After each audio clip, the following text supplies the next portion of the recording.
Hello, my name is Tom Hendryk from Wiwibloggs, and you're watching Destination Eurovision Meetup.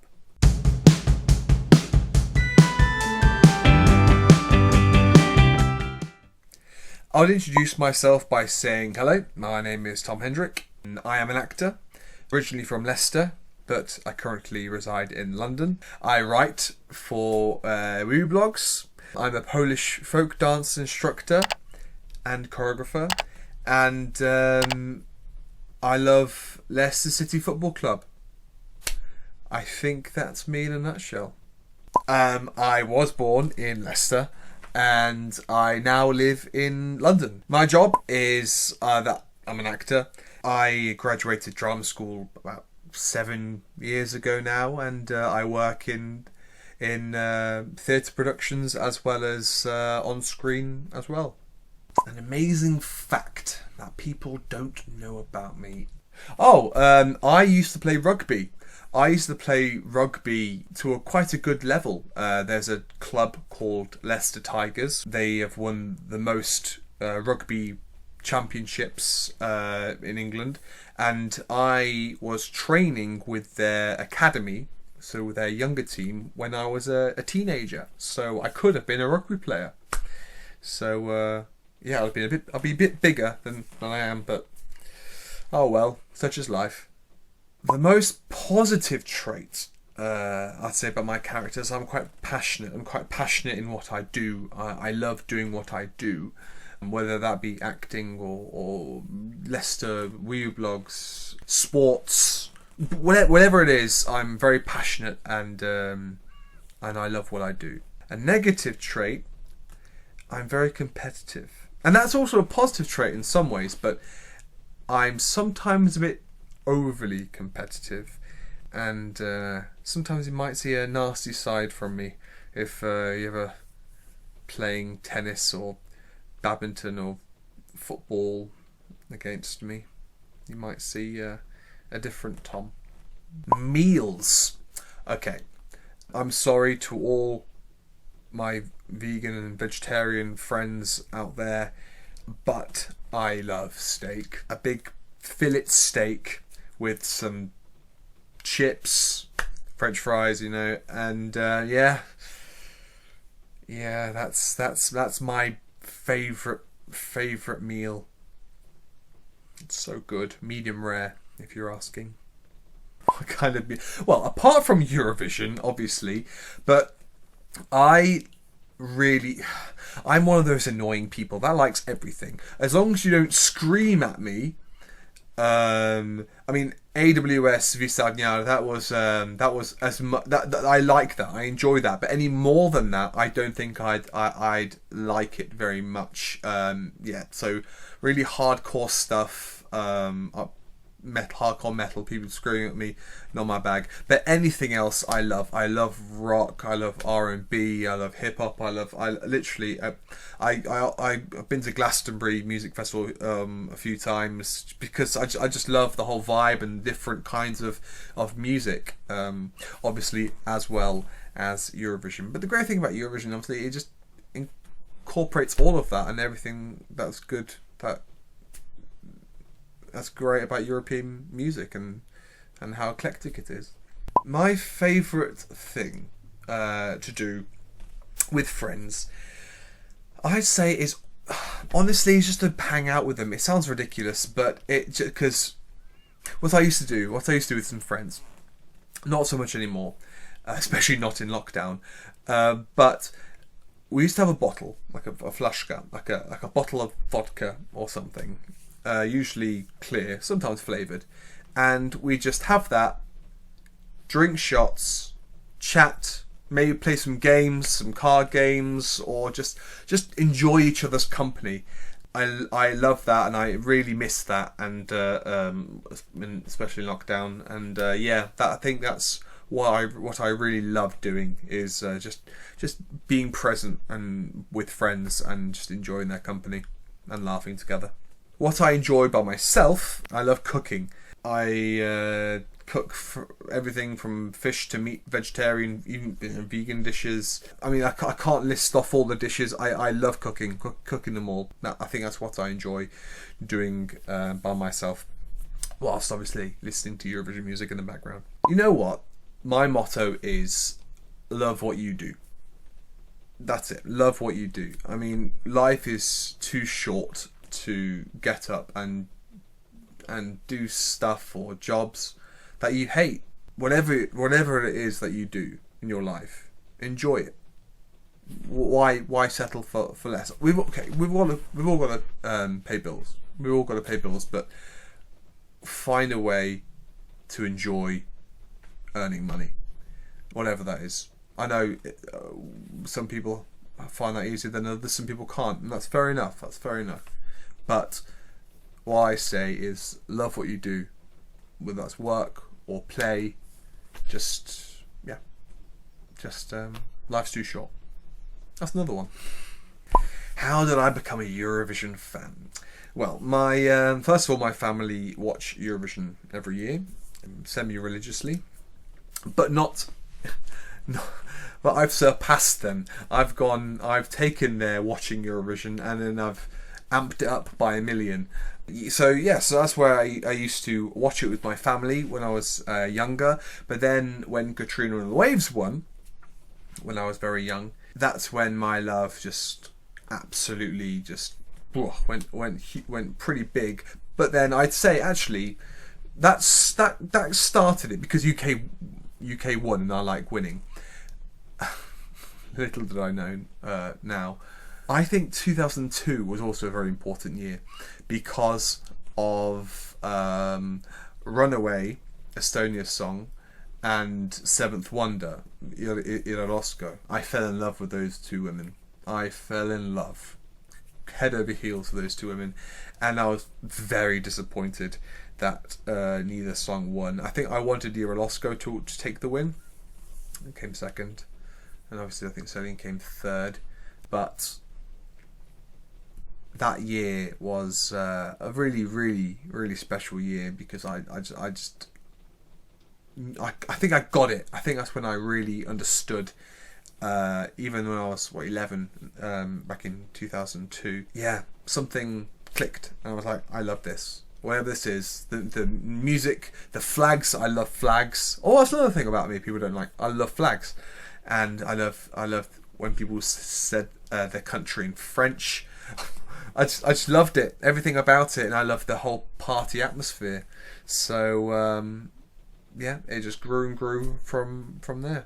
Is there anyone that has became a Eurovision fan because of me?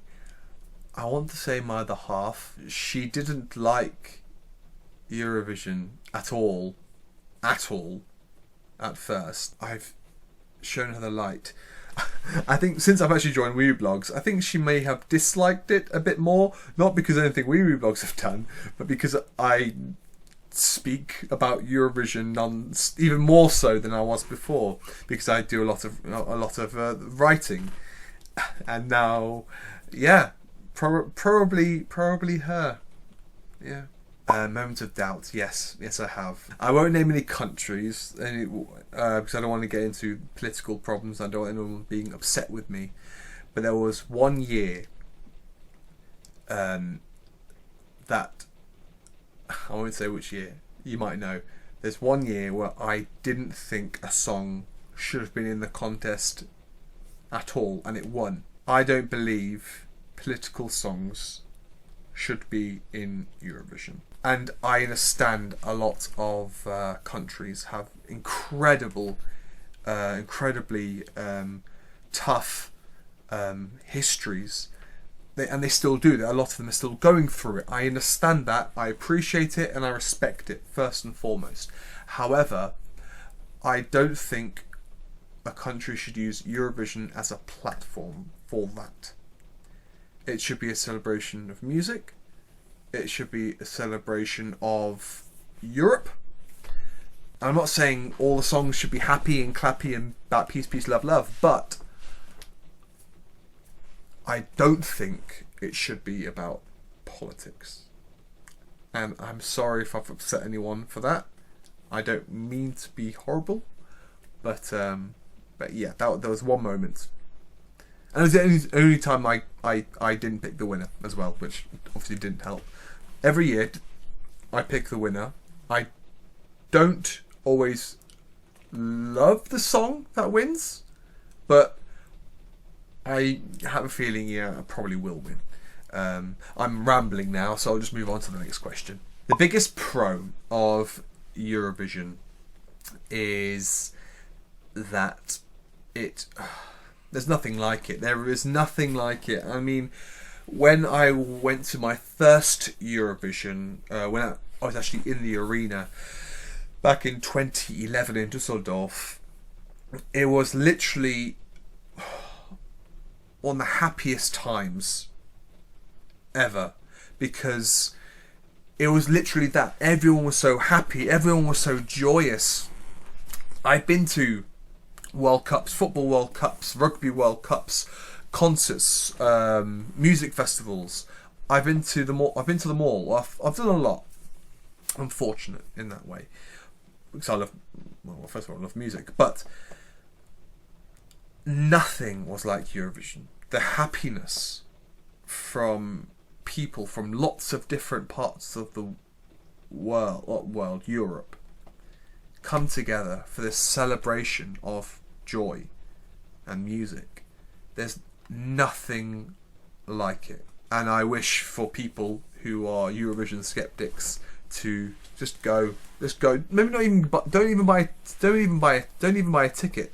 Just go to where Eurovision's being held and just experience the joy for yourself. Genuinely, the cons of Eurovision. Well, similar to my previous answer, I don't like it when politics gets involved, and that is evident in some of the voting. Especially my fellow Brits would say no one votes for the UK and it's all political anyway. Not true. It is political. You know, my Greek friends will vote for my Cypriot friends and vice versa, and other countries do the same. But doesn't mean that country's going to win. It might get 10 points or 12 points from that country, but it's all about votes from all the countries. So, you know, I don't know. But that's probably my my con about the contest. Yeah. Well, that's it. My pre-selection favourite. That's an easy one. It has to be Melodifestivalen. It has to be Melodifestivalen. Melodifestivalen is Eurovision pre-selection done right. Having semi-finals and finals and things. I understand they've got the public that watches that, but if other countries start actually taking a punt that this could work, a similar competition in their countries, and play it for a few years so the public gets used to it, I think every country could have a similar competition to Melodifestivalen. It's an incredible thing, and you hear some amazing songs. I mean, songs I wish a lot of the Melodifestivalen songs were all go into Eurovision. You know, it's an incredible concert. And one day I will go to watch it live. Maybe next year. Shout out to the mamas though. Love you girls. You're incredible. That what country deserves to be called best? That's easy. It's Ireland. Period. No one can say anything more. They've won 7. Everyone else has won 6 or lower. If Sweden wins next year and they get 7, it'll be Sweden and Ireland. Absolutely fair enough. Even though Sweden currently has Melodifestivalen, even though UK has some of the biggest acts in the world in the music scene, not obviously in Eurovision, but it is Ireland. They've won 7. Currently, they are the most successful Eurovision country in the world. Period. Full stop. Which nation do I want to win that has never won? Easy. That's probably the easiest question. Poland. Poland needs to win Eurovision. I think they're winning Junior Eurovision so much now that it'll be the time. I mean, Polish songs for Eurovision haven't been that great. They haven't. I'm sorry to all my Polish brothers and sisters. I feel your pain. You know, I'm Polish as well. That's my British one. That one, my Polish Eurovision scarf. It hasn't been good enough. It hasn't been good enough. I don't think Poland's been taking it seriously. Even this year, with Szansa na Sukces, they could have gone full out, but it was like we say half-assed job. I didn't like the concept of picking things out of random, some singers getting Genghis Khan and some getting Tonya Ya. It doesn't make sense. Just let them sing their song, have a semi-final, have a final, let the public choose. It's simple. It doesn't need to be. You don't need to overcomplicate a national final. And I'm ranting because I'm very passionate about Poland doing well. They're bang in the middle of Europe. They've got friends from everywhere with that kind of voting. So if you get that kind of voting mixed with a great song so everyone else votes, it will win. They just need a good song. And they haven't had a good song. And it's as simple as that. Which ESC moment left me heartbroken? That's a tough one. That's really tough. I think there are better. No, I will. Yes, fine. I've already answered it, haven't I? Seventh Wonder. Even though I was 11 at the time, Seventh Wonder smashed my heart into the smithereens that it didn't win. It should have won in 2002. I'm sorry to all of my Latvian friends. You got your first win with an average song, in my opinion. But Seventh Wonder should have won that year, and that left me heartbroken. I remember that, even though it was many years ago. That definitely left me heartbroken. Which moment gave me indescribable joy? And I will tell you, that's a very easy one. When I went to Eurovision in the arena for the first time back in 2011 in Dusseldorf, it was that feeling of joy when I was watching Eurovision, something I've loved for many years, in the flesh with my own eyes, not through a TV screen. That was a very special moment. That gave me a lot of joy. I'm sure, I've got lots of photos with me just all in my Great Britain gear, and I think I can't remember if I had a Polish flag with me as well, but I think I might have. But I was dressed in the Union Jack, and the smile on my face is just wow. Yeah, that was a moment. That was a hell of a moment that made me feel just so happy. Which 3 Eurovision artists do I love the most? Wow. Okay. Very difficult. You know what? I'll start with E3S1 because I loved Seventh Wonder so much. Her second song was okay, but I still remember Seventh Wonder in my head. So I'll go with E3S1 as number 1. You know what? I'm going to say Kino, number 2. I love their new album, Octa. It's a brilliant album. I love their music. It's kind of what you would expect if you watch Eurovision, that kind of Euro pop, Scandi pop. But I love it. I love it so much. And I think they've been great ambassadors for Eurovision, obviously for Norway. Alexandra has got the best voice. She's awesome. Shout out. Hello, Alexandra. And yeah, so I'd say Kino. Just really cool people. And I've met them as well. Really cool people. Love it. 3. I'm going to tie the 3. I'm going to tie. I'm going to ask 2. I'm going to be naughty. 1, Mahmood. He's sheer class, sheer quality.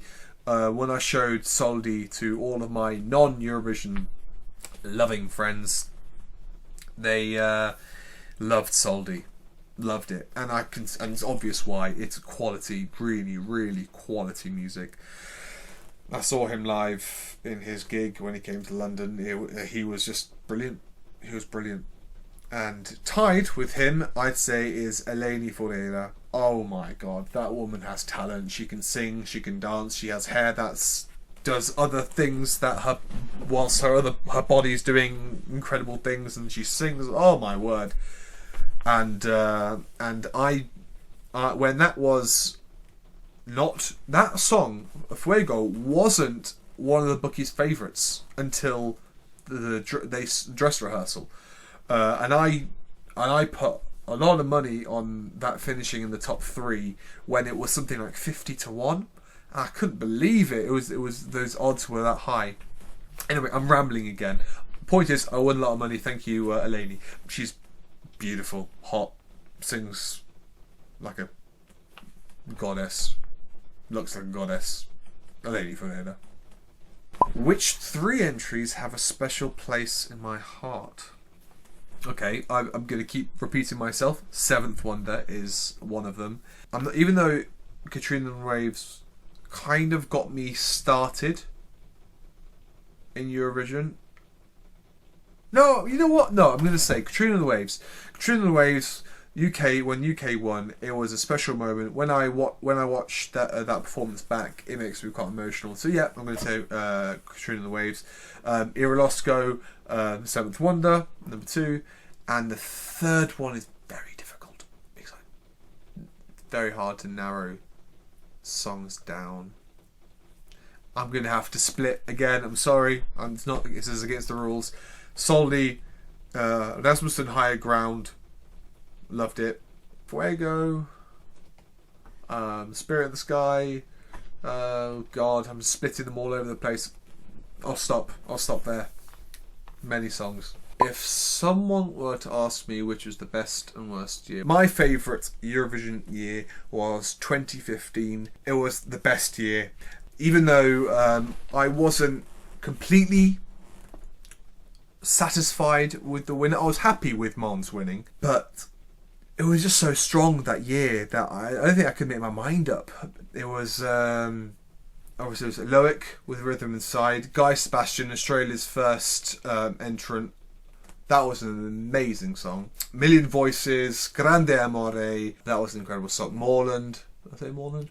But yeah, amazing. It was the most amazing year. So strong. And whenever I have my non-Eurovision friends asking me for which year should I watch that one, 2015. The worst year, 2005. 2005 was the worst year, and sorry to all my Greek friends. It's the one year where I just don't really. I don't have the CD for it. That doesn't mean much, but I remember I was 14, and I thought it's just not very good, is it? It's just not a very good year. So yeah, 2005 was the weakest year. Maybe I should listen back to some of the 2005 songs. I probably won't know many. I probably won't know many 2005 songs. So I should probably listen to the album and see if I like it now I'm a bit older. Have I figured out my role in the Eurovision fan base? That's hard. That's a hard question. No. Not yet. These things come with time. And I just don't think even though I know my stuff, and I know my stuff, and I've been watching Eurovision since I was a child, I think within the Eurovision fan base, I'm probably not that known yet. I'm no William, I'm no Devon. First of all, William is the hardest working man I've ever seen in my life. Devon is incredible. He's an incredible man. I spent a lot of time with him. He's so much fun, and when they're together on screen, it's the chemistry's amazing, and that's one of the reasons what brought me to Wiwibloggs in the first place. Just because these two gentlemen are just so much fun, and now I'm happy because I know they're lovely people as well. But I'll never be like that. I don't think I'm as energetic as either of them, but I hope people, when they see me, they'll go, "Okay, he's the English guy. He knows his stuff. He knows Eurovision stuff," and we just want to watch more of it because I like I said, I won't be as animated as William or Deben or some of the other guys that do it, but I hope when they see that they'll appreciate that I'm a different kind of Eurovision fan. I'm not sure if you'll get my drift or not. Maybe you do. but I have a different perspective on Eurovision songs, life, and someone actually said, I'm going to say, someone actually said to me a few times actually when I've been to different Eurovisions, you're the most knowledgeable straight Eurovision fan, and I love that. I don't think I can get away with putting that on a t-shirt. I don't think I could, but I like that. And I didn't say that. Someone else, a few people have said that to me, and I'll take that. I'll run with that. The coolest part of what I do at Eurovision, honestly, the coolest part could have been meeting acts, could have been talking about something I love doing all the time, or listening to, shall I say. But it's not. Wiwibloggs is a big part of it, actually. There's another Wiwiblogger called Lucy Percy.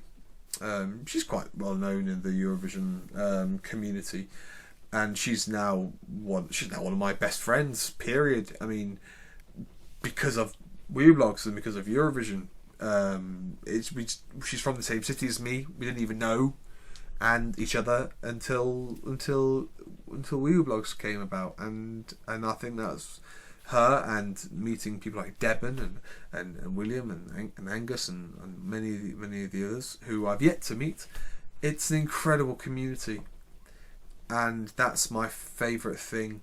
It feels like another little family that I've got that I can turn to if I need help, advice, whatever. And yeah,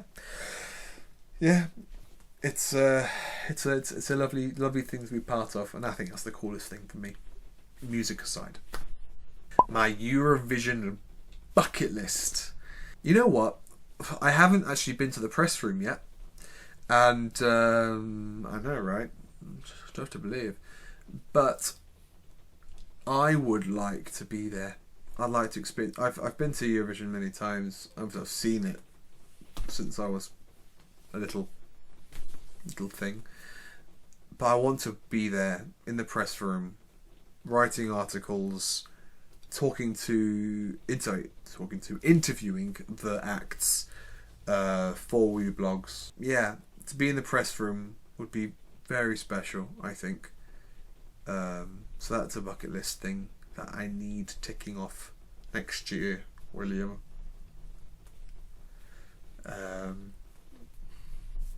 Yeah, I think I'll be great. I think I'll be great at that. How would I love to be remembered by the Eurovision community? Well, I'm an actor, so I would like the Eurovision community to, in the future, to remember me as an actor who loves Eurovision, and he was part of Wiwibloggs, and they respect that I know my stuff. They respect that I love the contest, but also the fact that they love my work as well. And I hope they follow my work, because the Eurovision community is like no other. It's amazing, and so I hope they follow me in time in my career, and not just through Wiwibloggs but my acting. So yeah, I hope they remember that. And yeah, that's Tom Hendryk. He loves Eurovision, you know. Sounds good to me. And also what people have been telling me, you know, the most knowledgeable straight Eurovision fan. I'll take that as well. I'll take it all, love. That was weird. I'm sorry. Oh, okay. Like this? Can you hear me? 1 2 1 2. Hello. Good. Yes, I think I can put this on, no problem. Thank you very much. Oh wait. I'm really looking forward to this. No, thank you for asking for me. Bit high. Sorry, I thought it was next week. Alright, sorry about the rest. Alright, let's go. Like that. Good. I usually get one of the sound monkeys to do it. Alright.